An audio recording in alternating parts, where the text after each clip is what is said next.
Hoy vamos a meternos de lleno en uno de los sistemas jurídicos más antiguos e influyentes del mundo, el derecho canónico. Una estructura fascinante que mezcla ley, poder y fe, y que ha moldeado la civilización occidental durante casi 2 milenios. Es algo que sorprende, ¿a que sí? Pensar que la Iglesia Católica no es solo un sistema de creencias, sino que tiene su propio y complejísimo sistema legal. Un ordenamiento que además ha dejado una huella enorme en las leyes que nos rigen hoy en día. Vamos a ver cómo ha sido esto posible. Entonces, ¿qué es exactamente el derecho canónico? Pues, para que nos entendamos, es el código legal de la Iglesia Católica, y su propósito es doble. Por un lado, organizar la propia institución, cómo funciona por dentro, y por otro, guiar a los fieles en su camino para cumplir la misión de la Iglesia. Vale, pero para entender de verdad su alcance hay que ir al origen de todo. Así que empecemos por los cimientos. ¿De dónde surge esta ley y en qué principios se basa? En esta imagen se resume su esencia de maravilla. A ver, lo primero es que todo parte de las Escrituras, de lo que se considera preceptos divinos. Su alcance es global, se aplica a cualquier persona católica bautizada, esté donde esté. La propia palabra canon viene del griego canón, que significa regla o norma. Y todo esto persigue un fin último, la salvación de las almas. Y esto nos lleva directos a la Edad Media, que fue sin duda su época dorada. El momento en que el derecho canónico era la gran ley que unificaba a toda la cristiandad europea. Esta cronología es genial para ver cómo fue cogiendo forma. El punto de partida, claro, es el Edicto de Milán en el 313, que da libertad a los cristianos, pero el gran salto viene después. Hacia 1140, un monje llamado Graciano se pone a la tarea titánica de ordenar y sistematizar siglos de leyes dispersas. A partir de ahí, se van sumando más compilaciones clave como el Liber Extra, y todo esto culmina en el famoso Corpus Juris Canonici, que fue la base legal de la Iglesia durante siglos, hasta 1917, que se dice pronto. ¿Y cómo llegó a tener tantísimo poder?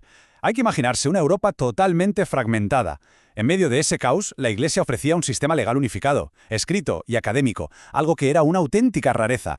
Además, controlaba aspectos vitales para todo el mundo, como el matrimonio. Y así es como se consolida ese famoso sistema de doble poder, el espiritual, de la Iglesia, y el temporal, de los reyes.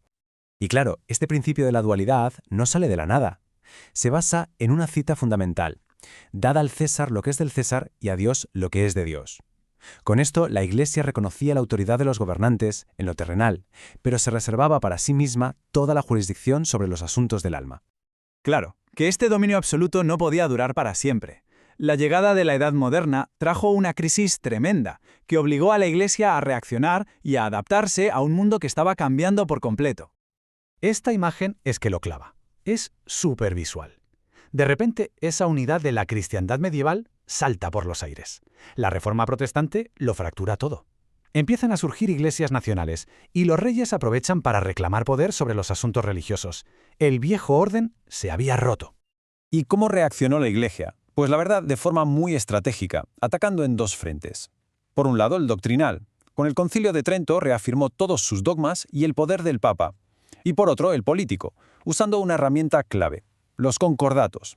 Que los concordatos, para entendernos, eran como tratados diplomáticos que firmaba con los nuevos estados para definir su relación en esta nueva realidad tan compleja. Y con esto, damos un salto hasta una era más moderna, para ver cómo el derecho canónico se reinventa a través de la codificación.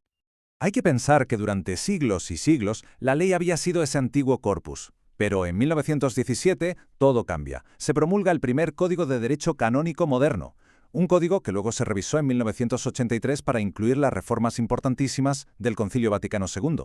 Y ya en 1990 se crea un código propio para las iglesias católicas orientales. O sea que el cambio es brutal. Se pasa de una colección de textos antiguos a un código legal, sistemático y moderno. Pero si hay un momento clave en toda esta modernización, es este, el Concilio Vaticano II. Fue un evento de verdad revolucionario. Por primera vez, la Iglesia reconoce la libertad religiosa como un derecho humano fundamental y defiende una separación e independencia claras entre la Iglesia y el Estado. Vamos, un giro de 180 grados respecto a lo anterior.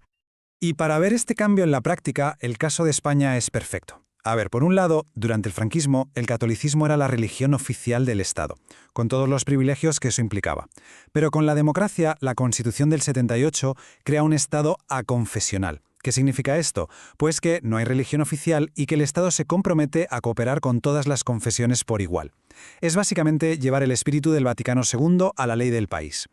Y todo esto nos lleva, claro, a la gran pregunta con la que cerramos. En un mundo cada vez más secular, ¿Qué papel juega hoy en día un sistema jurídico que está basado en la fe? Es una cuestión que desde luego da para reflexionar mucho sobre cómo se relacionan el derecho, la religión y la sociedad en nuestro tiempo.